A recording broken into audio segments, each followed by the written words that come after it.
SCP-1129, The Mirrored Abyss, Part 1, The Archivist's Fall. Memo to O5, dated. The following account is compiled from fragmented testimony of redacted. Former Foundation Archivist Employee ID A3914. Recovered after Incident 1129 Alpha. Due to inconsistencies in memory, potential memetic contamination, and absence of corroborating records. Reliability is unverified. Cross-referencing with Foundation databases yields no record of SCP-1129. Associated personnel or site activity logs for the specified period. Personnel accessing this document are advised to undergo memetic screening. Proceed with caution. My name is redacted. I was an archivist for the Foundation, stationed at site. A concrete labyrinth buried beneath redacted. My job was to catalog the impossible SCP reports, field logs, declassified fragments of things that defy logic and sanity. I processed containment breaches, entity sightings, and objects that rewrite reality, reducing them to sterile entries in a database. No questions, no hesitation. Imagination was a liability, memory worse. We were trained to preserve what's written and let the truth decay in the shadows. Doubt was a luxury I couldn't afford. I never believed in anomalies. Not really. To me, they were just file strings of numbers, warnings, and redacted names locked behind magnetic doors in the archive wing. SCP-173 was a statue that moved when you blinked. SCP-682 was a lizard that wouldn't die. They were data points, not nightmares. I was good at my job, cold, detached. The Foundation carved me into a machine that sorted paper and ignored the screams behind the words. For 6 years, I cataloged the impossible without flinching, until her.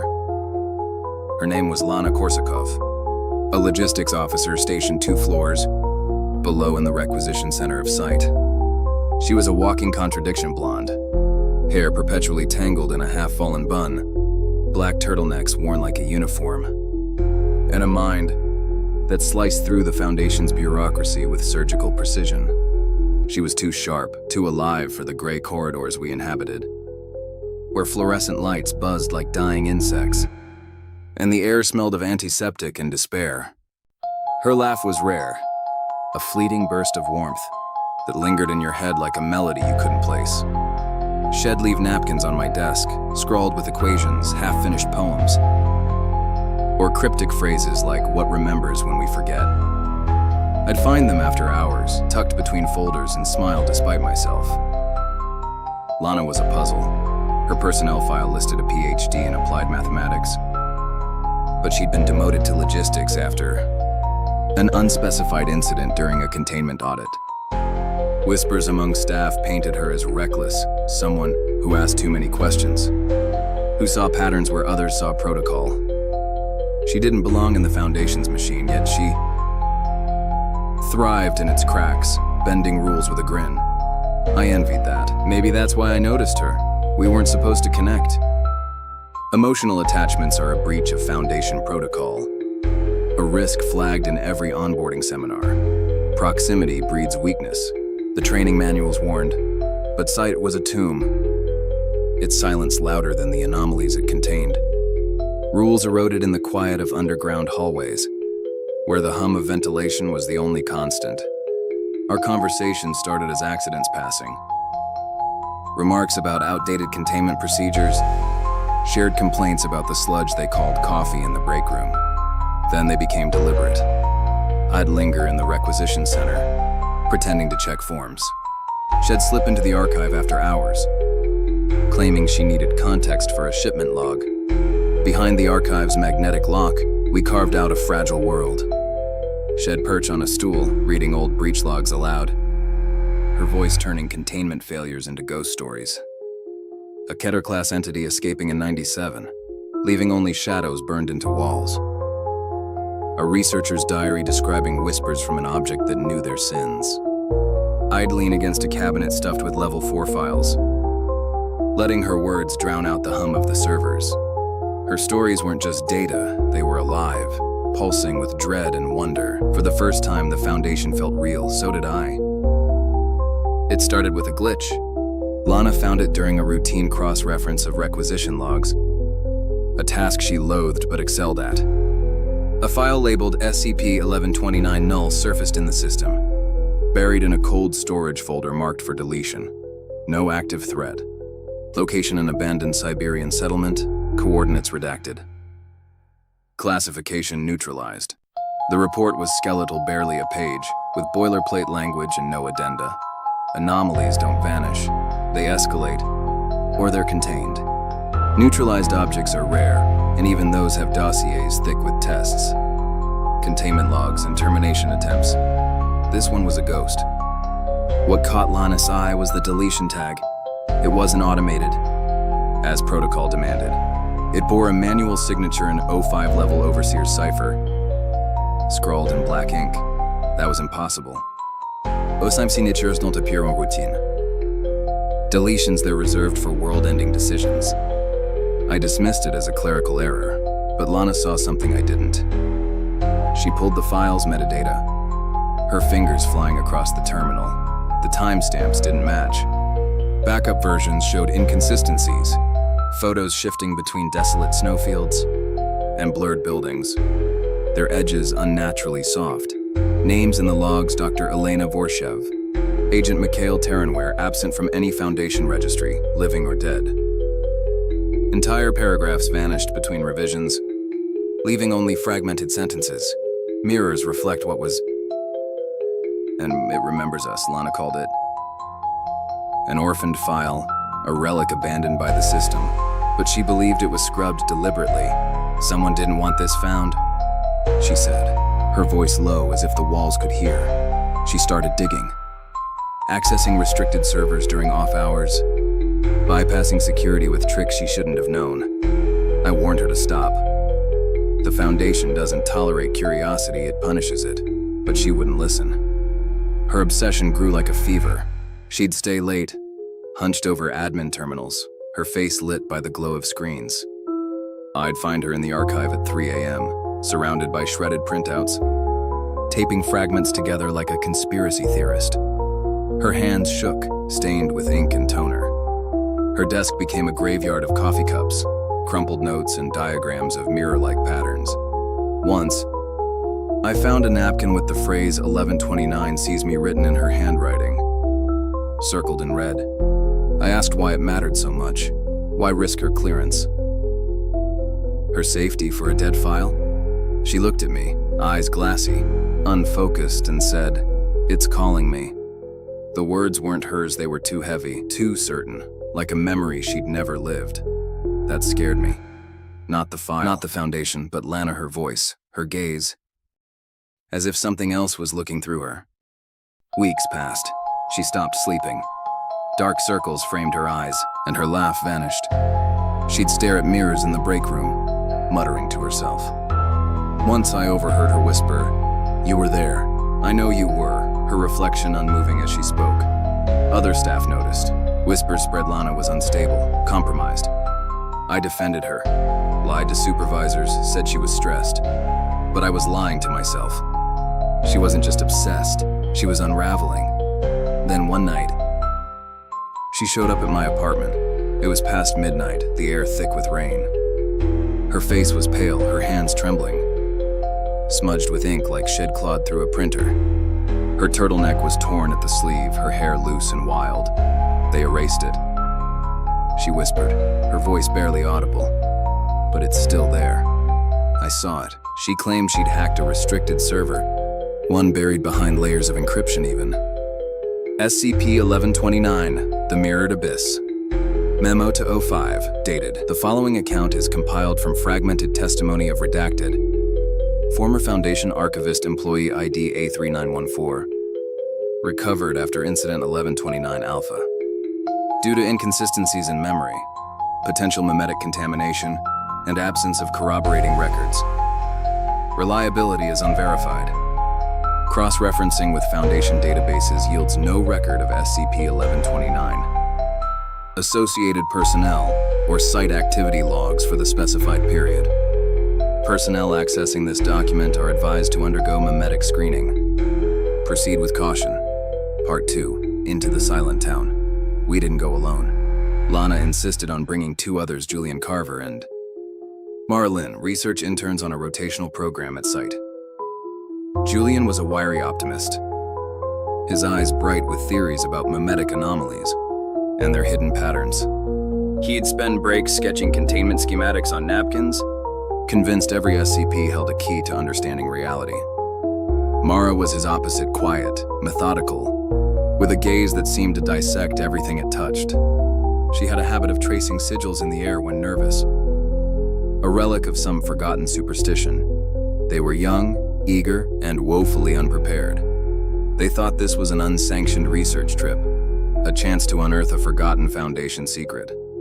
Lana didn't tell them the truth, neither did I.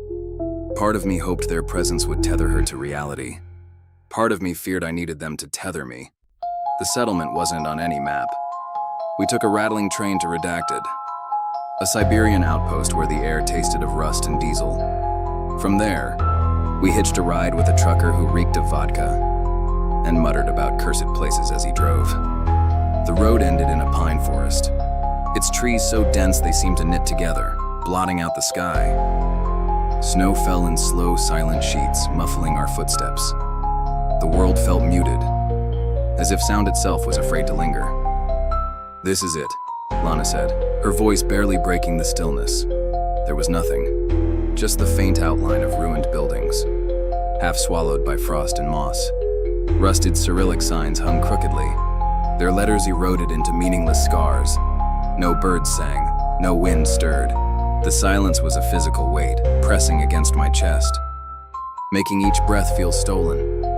The forest loomed, its branches curling inward like claws. We stepped over cracked concrete, our boots crunching too loudly in the quiet. The town was wrong. Buildings stood at impossible angles, their walls leaning as if melting under an unseen force. Doors were too small, barely waist high, their frames warped. Windows stretched unnaturally tall, their glass cloudy and streaked with patterns that shifted when you blinked. The architecture felt like a mockery, designed by something that understood human spaces but despised them. Shadows pooled in corners, deeper than they should have been, and the air carried a faint metallic tang like blood left to dry. Julian snapped photos, his camera's clicks echoing like gunshots. "This place is a gold mine," he said, his voice trembling with excitement or fear. Mara wandered silently, her fingers brushing the walls. "It's watching us," she whispered, her breath clouding in the frigid air. I felt it too, a pressure behind my eyes, a sense that the town was aware of us, its silence not empty but expectant. A low hum vibrated beneath the ground, too faint to pinpoint, like a machine buried deep. Lana moved with purpose, her eyes scanning the ruins as if following a map only she could see. She clutched a crumpled printout of the SCP-1129 null file, its edges worn from her constant handling. I asked what she was looking for. She didn't answer, just pointed to a rusted sign half buried in snow. It read in faded red paint. Her lips twitched, not quite a smile. "That's where it starts," she said. That night, we camped in the town square, beside the skeletal remains of a statue. Its face was gone, eroded to a smooth, featureless oval, but its posture suggested agony, arms twisted, head thrown back. Julian and Mara tried to ease the tension, swapping stories by lantern light. Julian recounted a containment breach he'd read about, laughing nervously. Mara spoke of her grandmother's tales of spirits trapped in mirrors. Their voices felt fragile, swallowed by the silence. Lana didn't speak. She sat cross-legged, staring at the statue's blank face, her fingers tracing patterns in the snow spirals, sigils, numbers. I caught the number 1129 among them before she brushed it away. I couldn't sleep. The hum grew louder in the dark, pulsing in time with my heartbeat. I swore I saw the statue shift, its head tilting slightly toward us. When I blinked, it was still. Mara stirred, muttering in her sleep. Words I couldn't catch, but that sounded like a plea. Julian's camera, left by the fire, clicked once, unprompted. The photo it took was blank pure black, though the lens had been pointed at the statue. In the morning, Lana found a stairwell inside the clinic's ruins. A rusted hatch, bolted shut, bore the foundation sigil, scratched as if by claws. She didn't hesitate. With a crowbar from Julian's pack, she pried it open, revealing a black void below. The air that rushed out was warm, damp, and smelled of iron. Julian peered down, his flashlight beam swallowed by the dark. "This is it, right?" he asked, his voice cracking. Mara grabbed my arm, her nails digging into my sleeve. "Don't let her out of your sight," she said, her eyes wide. "This place hates us." Lana descended without a word. I followed, my heart pounding. The hum was louder now, vibrating in my bones. Behind me, Julian muttered about primary sources. Mara's footsteps were soft, hesitant. The hatch slammed shut above us, though no one touched it. Addendum 1129A2 recovered field note. Found in A3940's jacket post-retrieval. Written in ink. Partially smudged by snow, the town isn't empty. It's alive. The windows move when you're not looking. The statue knows my name. Don't trust the photos, they lie. Note exhibits mild mimetic properties, inducing unease in readers. Stored in containment locker, B Part 3, the mirrored corridor.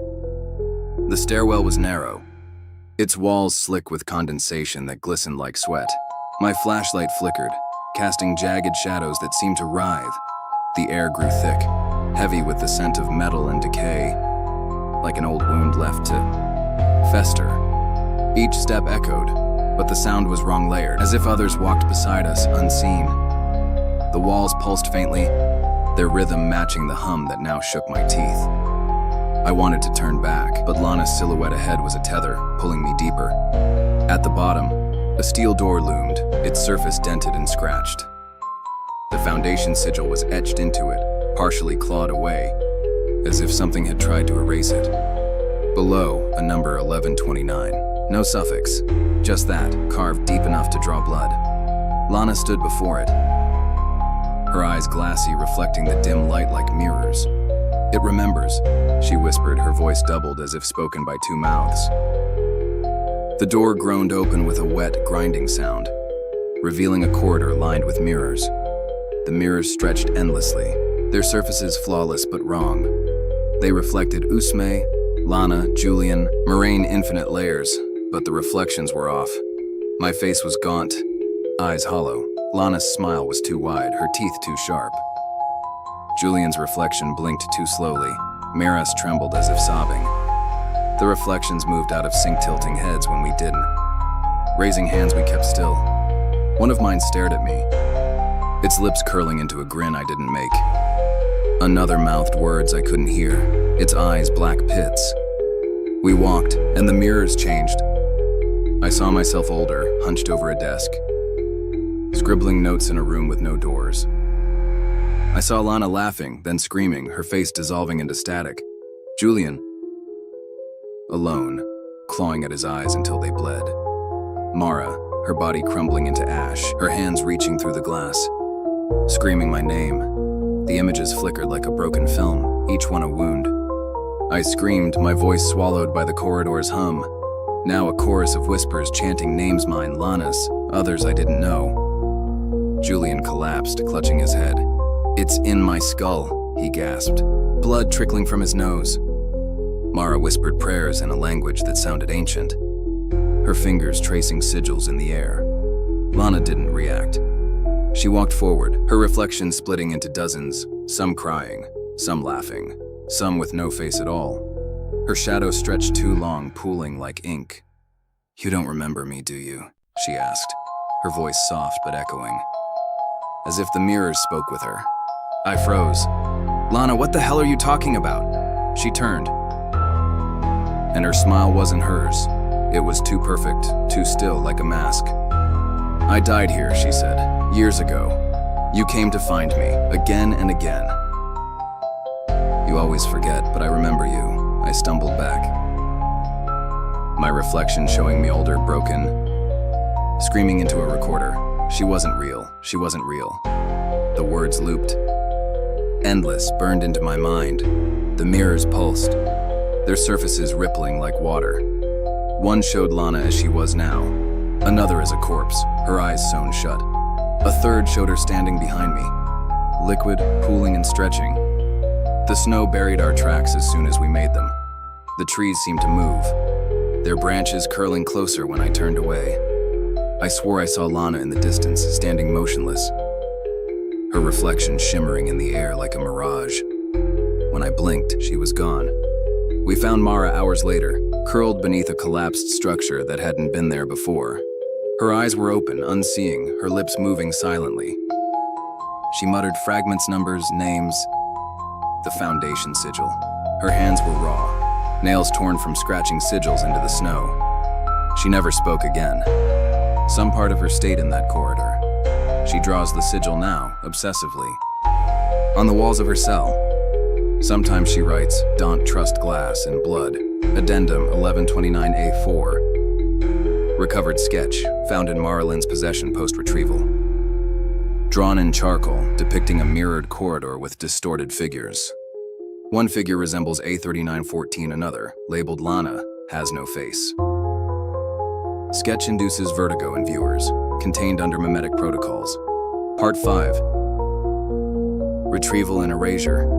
The Foundation found me days later, 40 miles from the coordinates, though I don't remember walking. I was hypothermic, barefoot, my clothes torn.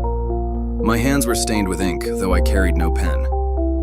They say I was muttering about mirrors, a woman who wasn't there, and a number 1129. My debriefing was a haze-white rooms, cold voices, questions I couldn't answer. My memories were fragments, jagged and misaligned. Lana's face flickered in my mind, but her features blurred, like a photo left in the rain. There is no Lana Korsakov in Foundation records, no SCP-1129, no mission log. The coordinates lead to an empty snowfield, no trace of a settlement. Julian Carver and Mara Lynn were reassigned, their memories scrubbed or replaced. Julian left the Foundation months later, vanishing without a trace. His personnel file lists him as terminated, but no body was recovered. Mara was institutionalized, diagnosed with redacted. She sits in a padded room, drawing sigils and whispering about glass. They don't remember me. They act like we never met. I was cleared for duty, though my hands shake when I touch paper. The archive feels different now, too quiet, too alive. My terminal glitches, displaying fragments of the SCP-1129 null file before crashing. Photos of the Siberian snow appear in my desk, though I never took them. Each one shows a shadow in the distance, too tall, too thin. I burn them, but new ones appear. I dream of her, of that corridor, of her voice doubled, saying I died here. I see her reflection in every mirror, smiling when I don't. Her laugh echoes in my apartment, sharp and wrong. Sometimes I find napkins on my desk, scrawled with her handwriting. 1129 sees you. I don't know if I'm writing them. The Foundation says I'm fine. They say I escaped, but I don't know if I left that place. I don't know if I'm real. Addendum 1129A5 recovered video log, found in site server, flagged for deletion. Timestamp predates A39Horror's employment. Transcript, grainy footage of a mirrored corridor. A figure resembling A3914 stands motionless. A second figure resembling Lana Korsakov approaches. Figure 2, you came back. Figure 1, I don't know you. Figure 2, you will. Smiles, face blurring, again and again, feed cuts to static. Video is inaccessible post-analysis. Server logs deny its existence. Part 6. The final reflection. I'm writing this in the archive, though I don't know why. The words feel like they're not mine, like I'm transcribing someone else's thoughts. My reflection in the monitor blinks too slowly. The hum is back. Faint but growing, vibrating in my bones. I found a note in my pocket today. Written in my handwriting, you're still there. I don't remember writing it. Last night I found a photo in my desk, a grainy image of the Siberian town. Taken from above. 4 figures stand in the snow, Julian, Mara, Lana, and me. But there's a 5th, behind us. Its face is blank, like the statue, but its hands are on our shoulders. I burned the photo. It didn't help. This morning my mirror was cracked. The shards arranged to spell a number 1129. I hear her laugh now every night. It's sharp, infectious the way it used to be, but it's not hers, it's mine. And it's not just in my head. The mirrors laugh with me, their surfaces rippling like water. My reflection moves when I don't, writing notes I never see, speaking words I never hear. I checked the archive logs today. My employee ID A3914I is gone. My name doesn't exist. The Foundation says I was never here. But I'm still in this room, typing this report, though the screen flickers with static. The mirrors are everywhere now, even in my dreams. They show me what I refuse to see. I'm not the archivist. I never was. SCP-1129 isn't a place. It's me. It's always been me. I've been here before. Running through this corridor, chasing a woman who never existed. Writing a story that never ends. The mirrors don't lie. They show the truth in the anomaly, trapped in a loop of my own making, forgetting and remembering again and again. I hear footsteps behind me. The hum is deafening now, a chorus of my own voice. I turn, but there's no one there. Just my reflection smiling. It raises a hand, beckoning. The glass ripples, and I feel myself falling forward into it, through it. I'm still there, and am not alone. Addendum 1129A6. Final note. Found on A3914's terminal, unsaved. Timestamp matches retrieval date. You're reading this because you think you're safe. You're not. The mirrors see you. The number knows you. 1129 isn't gone. It's here. It's you. Look behind you. I'm waiting. Terminal was found powered off. A3914's whereabouts are